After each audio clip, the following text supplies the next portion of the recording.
Well, Arume Salifu joins us this time. He is the National Coordinator, PDP Professionals and Business Group. Morning, thank you for joining us again today. Having seen the way some of these developments are playing out within your party, it looks as though some coordination is not being properly done here. And what are the professionals thinking about this crisis within the party? Yeah, thank you, Suleiman and Chamberlain. Honestly speaking, I think the professionals within the party are not particularly happy with the current development within the party. But again, that is the beauty of democracy. As you are aware, politics is, it's all about interest. People will always, disagree to agree. So it is actually not unexpected in totality. Because we understand that this is basically about agreements, disagreements, basically about people not, perhaps to some extent, they say, not keeping to what they committed themselves to, and they're not running things properly. And so they just think, look, we can't have this anymore. We had it up to here. And so this group of governors and the loyalists had to just pull out. Yeah, again, yes, again, I actually want to say this. I want to commend the effort and the personalities behind the crisis. Basically, it shows that indeed PDP is made up of men and women of character, principles, and values. Who caused crisis? It equally goes to show that PDP is not made up of zombies. However, in politics, there's a thin line between loyalty and principle. And with the kind of personalities involved, it is expected that they should be able to indeed interpret and apply the differences between loyalty and principle. Why I will not simply condemn the actions of the 6 northern governors, I will actually want to interpret their actions to completely undermining the authority of the leadership of the party at the national level. Why am I saying that? They say he who comes to equity must come with clean hands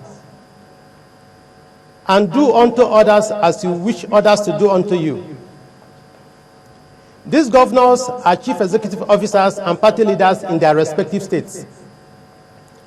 Ask, how have they been able to handle their parties, the PDP within their respective states? They never allow any dissenting voice within the party. They ensure that whoever emerges as the PDP chairman in their state, as the secretary of the PDP in their state, as the local government chairman of PDP in their state, down to the ward chairman of PDP in their respective wards in the state, they completely have control over that process because they want complete loyalty. Why are they expecting a different scenario or precedent from Mr. President? Is it because the president largely has been a gentleman and they are now beginning to take him for granted? I don't think this is the way to play politics. There are two fundamental principles in politics: lobbying, and after lobbying, you go into elections. If your lobbying fails to take you to the destination you want to get to, you go into elections. Pardon me, and if you fail at the point of elections, you just have to succumb. Because that is the beauty of democracy.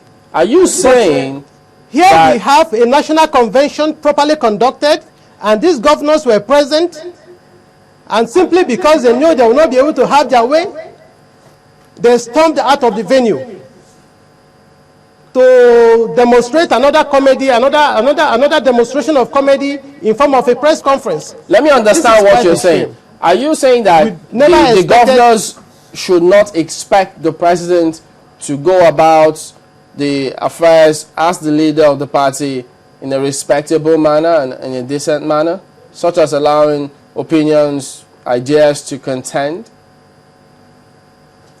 Yes, like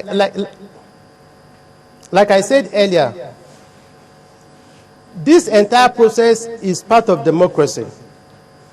But while as a president you allow different voices and opinions to emerge, and as a president that you have the responsibility to listen to different voices and opinions, it is equally very pertinent, very imperative that there should be understanding as to the limit of this, kind of negotiation. You cannot, for instance, want to say you must produce a particular person from your state or from your zone because you are a governor, and the president says, no, this is the way to go. And you say, no, Mr. President, you are wrong. This cannot be the way to go.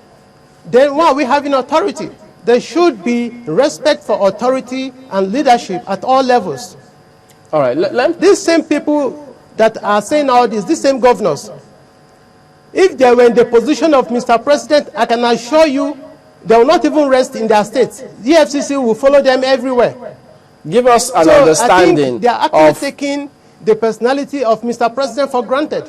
And I don't think that is the way to go. PDP professionals and business group, do they participate in the election, the convention, the congress of the party, the state?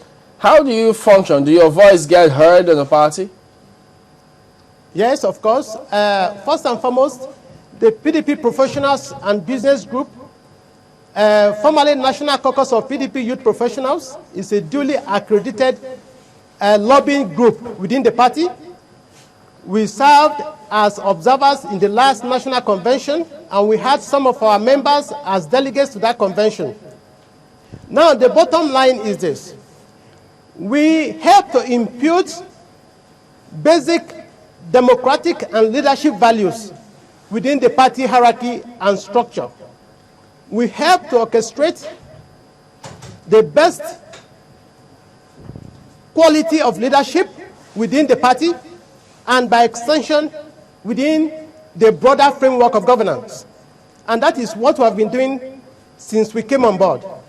So when we see things not being properly done the way and manner we expect them to be done, it is our responsibility to appeal to the emotional intelligence of the dissenting voices to see how the issues could be resolved amicably without necessarily having to condescend so low to the extent they have gone, forming a factional PDP, even to an extent of saying they are going to open a new office, to an extent of saying they are going to have a national executive committee or national working committee. It is hilarious. It's more or less like a comedy.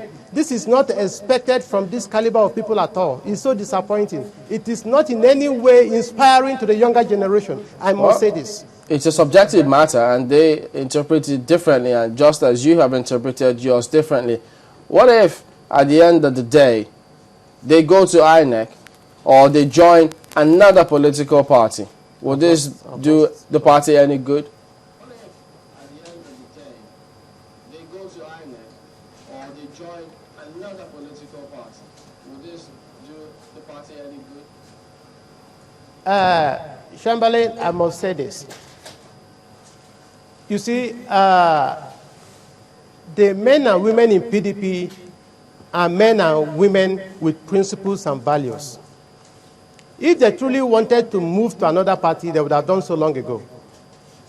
I see to it that all they are doing is just trying to actually increase their bargaining power or their negotiation power, on the negotiation table.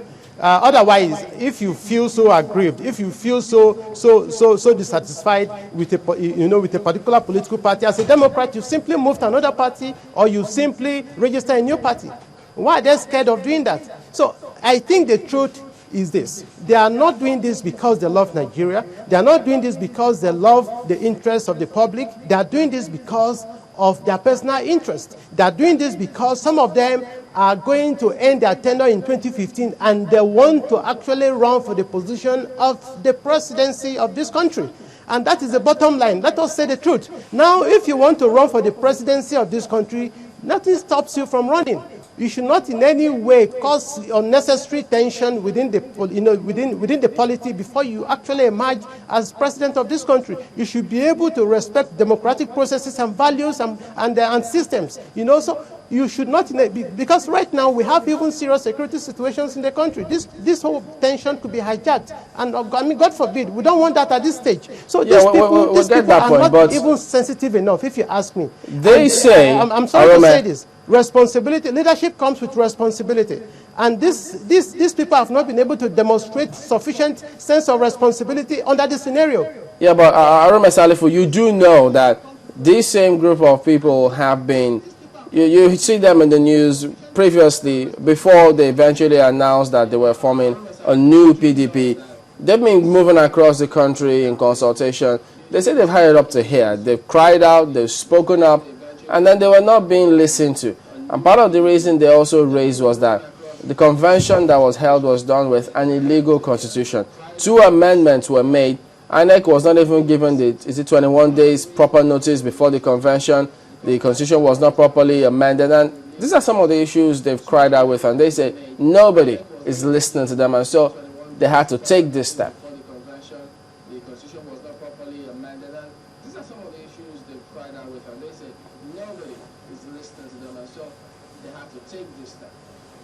No, I completely disagree with that. Before the National Convention took place, you agree with me that almost 3 months, NEC agreed on this mini-convention, and everybody was aware. INEC was aware.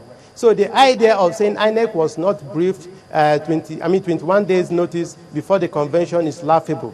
INEC officials were there. I saw them. They monitored the entire process. I mean, what are we talking about? These people are not talking on the basis of issues. They are not talking on the basis of ideology. They are not talking on the basis of anything else, but just on the basis of 2015, nothing more. Tell me, what has Bambaga Tukru done wrong? There's no big deal changing Bambaga Tukru, for instance. During Obasanjo's time, we had so many PDP chairmen, this one will come, this one will go, and so on. Even without national convention, there's no big deal doing that. But I ask, what exactly has the man done wrong? If you tell me what he has done wrong and you feel this is not supposed to be and this has never happened before in the party, then I will be ready to listen. Everything that has happened under the leadership of this man has happened at one time or the other in the history of this party. So why is this one so peculiar and so exceptional that they could not bear, that they could not, stomach? I cannot understand it. All right, Arome Salifu, National Coordinator, PDP Professionals and Business Group. Thank you for coming on Sunrise Daily today. We'll return after this break. Join us again.